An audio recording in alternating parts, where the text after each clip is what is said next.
Alright, now we have the solution of our network of pipes. What does this mean?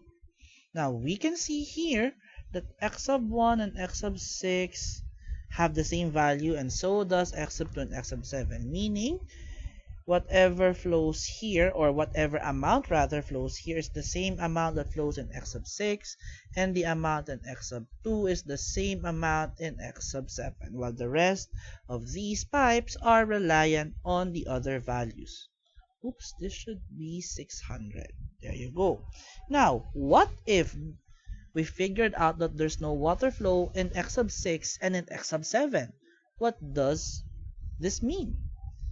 Based on this one, if there will be no water flow on x sub 6 and x sub 7, based on our solution, this is 0, this is also 0. That would mean that even x sub 1, let's write it down first. This would also mean that even x sub 1 and x sub 2 will also have values of 0 because they have the same values. X sub 1, x sub 2, x sub 6, and x sub 7. That means no water is flowing on these pipes. Now, let's check on the other pipes. X sub 3 will be 600 minus t, which is 0.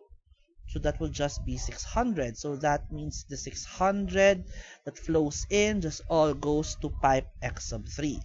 For x sub 4, it is 0 minus 0 because that's t minus u. So that means there's also no water flowing in x sub 4, which makes sense because in the pipe x sub 4, it should come from vertex 2 and vertex 5, but there are 0 flows coming in on those vertices. So there we go. Then for x sub 5, we have 500 minus 0, which is 500. So it makes sense because as you enter here, if no one is entering, or no flow rather is entering in x7, then that means these 500 just goes to pipe x sub 5 and exits vertex 3. Same here. 600 enters vertex 1, it flows to pipe x sub 3 and flows out in vertex 4. So there you go. That is our analysis of the network of pipes if there's no water flow at x sub 6 and x sub 7. What about letter C? Okay, we cleaned that up. Let's now look for letter C. We have the pipe flow when in here it's 1000 in x sub 5, but here we know it's 0. Now, since we know in x sub 6 it is 0, it is safe to assume that even in x sub 1 it is 0 because they should have the same value of flow. So I'll just leave it here at 0. Now, x sub 5, based on this one, should be 500 minus the amount in x sub 7. It should mean that since x sub 5 is 1000, based from this equation, 1000, those 1000 cubic meters should be equal to 500 minus u, which is the value of x sub 7 and x sub 2. So let us solve for x sub 7 here. Going to transpose it here, and I'll transpose it there. X sub 7 will be 500 minus 1000, which is actually negative 500. Now, why negative 500? This means something. Let's write it here. Negative 500. Now, as you can see, 500 goes into vertex 6, but 1000 goes out of vertex 5. That means this 500 is added up by another 500 to get that 1000 in pipe x sub 5. Now, however, that is a little bit strange because only 500 goes in. So if 1000 goes out at x sub 5, then that means the water here, which should go from vertex 6 to vertex 5, is actually going backwards because it's the flow of x sub 7 is 6 to 5. then that would be a positive number. But since it's going backwards, it's a negative number. Because instead of going to 5, it goes back to 6. That's why it's negative 500 here. Because of its direction of where it's going. So it's negative 500 here. And since it's negative 500 in x sub 7, we should also take note that it has the same value in x sub 2. So therefore, let me clean up this solution here. There you go.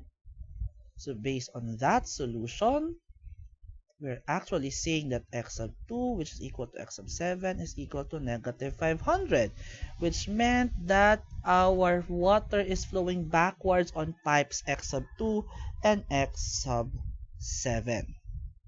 So, now we can calculate x sub 3. That's because that is based on 600 minus t, which is 0. So, x sub 3 would just be 600 minus, sorry, let's double check that. 600 minus 0, which is just 600. So this is just 600. While in x sub 4,